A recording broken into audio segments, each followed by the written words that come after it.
Hello everyone. आज हमारा है part 5 of system design interview series. और आज हम डाटा सेंटर्स और मैसेज क्यू के बारे में पढ़ने वाले हैं।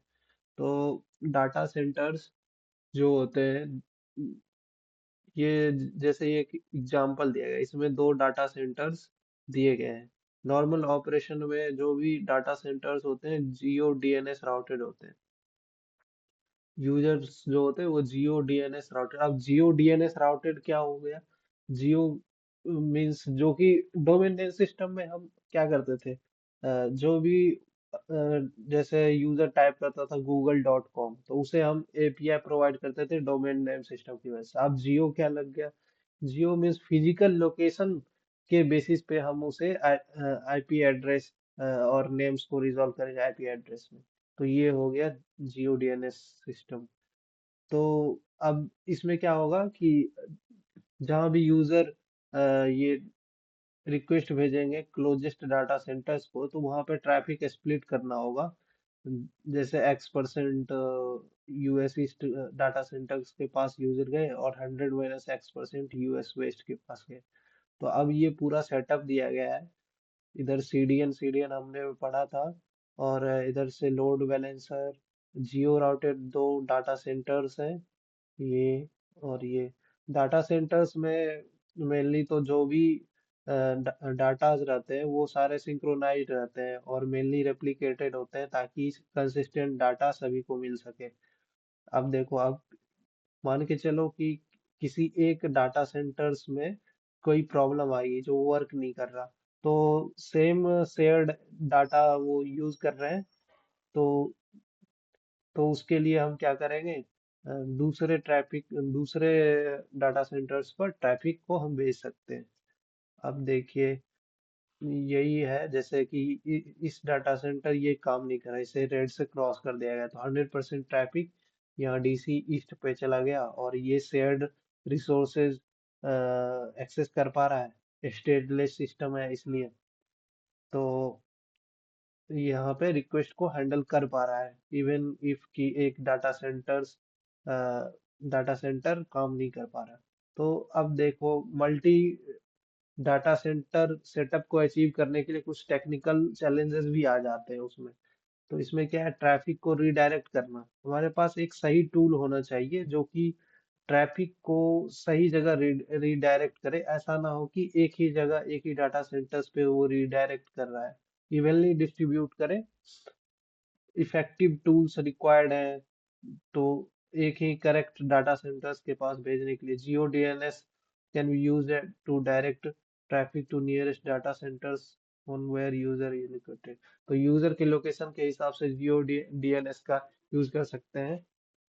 डाटा सिंक्रोनाइज्ड हो, जैसे यूजर जो डिफरेंट लोकेशंस पे है, डिफरेंट डाटाबेसेस या कैचेस यूज कर रहा होगा, तो फेल ओवर केसेस में, जैसे कि फेल ओवर केस हमने देखा था कि एक डाटा सेंटर काम करना बंद हो गया था, तो ट्रैफिक को एक दूसरे डाटा सेंटर्स के डाटा सेंटर्स पे भेजा गया था। तो मान के चलो अगर वहाँ डाटा अनअवेलेबल हो गया तो फेल ओवर केस हो जाएगा। तो इसलिए एक कॉमन स्ट्रेटेजी है इस फेल ओवर केस से बचने के लिए कि डाटा को रेप्लिकेट कर दो, same share data among multiple data centres, जो कि नेटफ्लिक्स ने किया था asynchronous multi data centre replication की मदद से। अब टेस्ट एंड डिप्लॉयमेंट भी करना होगा। अब हर डाटा सेंटर्स पे हमारे सिस्टम्स काम कर रहे हैं या नहीं, उसके लिए हमें हर डाटा सेंटर्स पे अपने सिस्टम को टेस्ट करना होगा और एक ऑटोमेटेड डिप्लॉयमेंट टूल रिक्वायर्ड है ताकि सर्विसेज कंसिस्टेंट रहे सारे डाटा सेंटर्स पे। तो आगे और फर्दर स्केलिंग के लिए हमें क्या चाहिए, डीकपल करना चाहिए। मॉड्यूलर डिजाइन में यही होता है कि लूजली कपल्ड हम मॉडल्स बनाते हैं डिफरेंट कंपोनेंट्स ऑफ सिस्टम, ताकि वो इंडिपेंडेंटली स्केल कर सकें। तो मैसेज क्यू एक स्ट्रेटजी है जो कि बहुत रियल वर्ल्ड डिस्ट्रीब्यूटेड सिस्टम्स में यूज हो रहा है, तो इस प्रॉब्लम को सॉल्व करने के लिए। अब हम मैसेज क्यू पे आते हैं। मैसेज क्यू है एक बफर है। Message queue is a durable component stored in memory. एक ड्यूरेबल कंपोनेंट है जो कि मेमोरी में स्टोर्ड है। ये क्या सपोर्ट करता है, एसिंक्रोनस कम्युनिकेशन। एसिंक्रोनस कम्युनिकेशन से ही हम इंडिपेंडेंट स्केलिंग अचीव कर सकते हैं। अगर सिंक्रोनस हो तो दोनों को ही हमें एक साथ अचीवमेंट करना पड़ेगा। दोनों में अगर हम कुछ भी इम्प्रूव कर रहे हैं तो दोनों में same amount of resources add करने होंगे। तो असिंक्रोनस के लिए बेस्ट है मैसेज क्यू। मैसेज क्यू ये एक बफर की तरह एक्ट करता है और असिंक्रोनस रिक्वेस्ट को हैंडल करता है। तो बेसिक आर्किटेक्चर है जो मैसेज क्यू का, सिंपल है। इनपुट सर्विसेज जिसे हम प्रोड्यूसर, पब्लिशर, क्रिएट मैसेज और publish them to message queue. Input services हम जो भी रिसोर्स प्रोड्यूसिंग वो हो सकता है, पॉइंट्स हो सकता है, वो सारे इनपुट्स दे रहे हैं।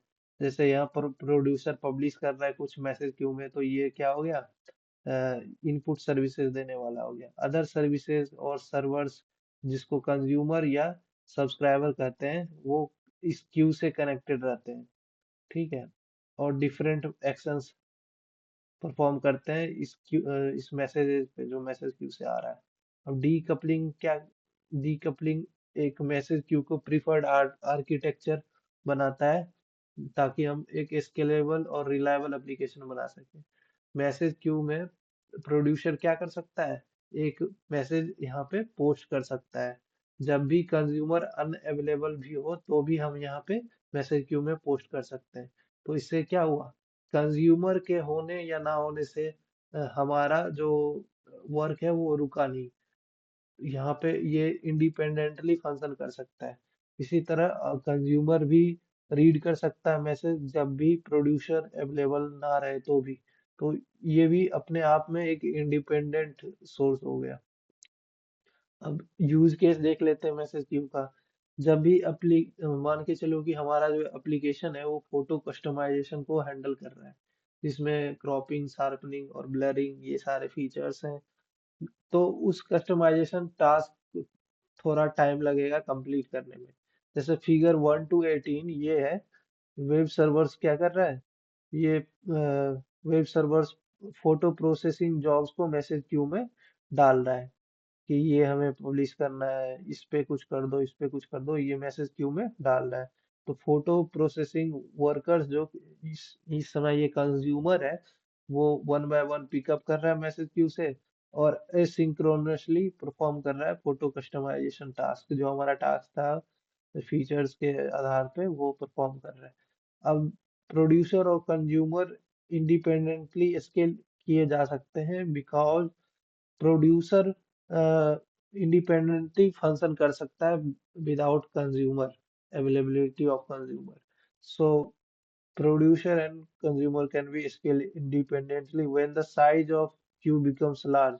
जब क्यू का साइज बहुत ज्यादा बढ़ जाएगा तो यहाँ पे हमें ज्यादा वर्कर्स लगेंगे ताकि प्रोसेसिंग टाइम को रिड्यूस किया जा सके। अगर क्यू एम्प्टी है तो नंबर ऑफ वर्कर्स को भी रिड्यूस किया जा सकता है। तो इस तरह हम इंडिपेंडेंटली क्या अचीव कर सकते हैं, डीकपलिंग अचीव कर सकते हैं रियल वर्ल्ड डिस्ट्रीब्यूटेड सिस्टम्स में। थैंक यू, आज के लिए बस इतना ही। अब हम नेक्स्ट वीडियो में मिलते हैं आपसे। बाय।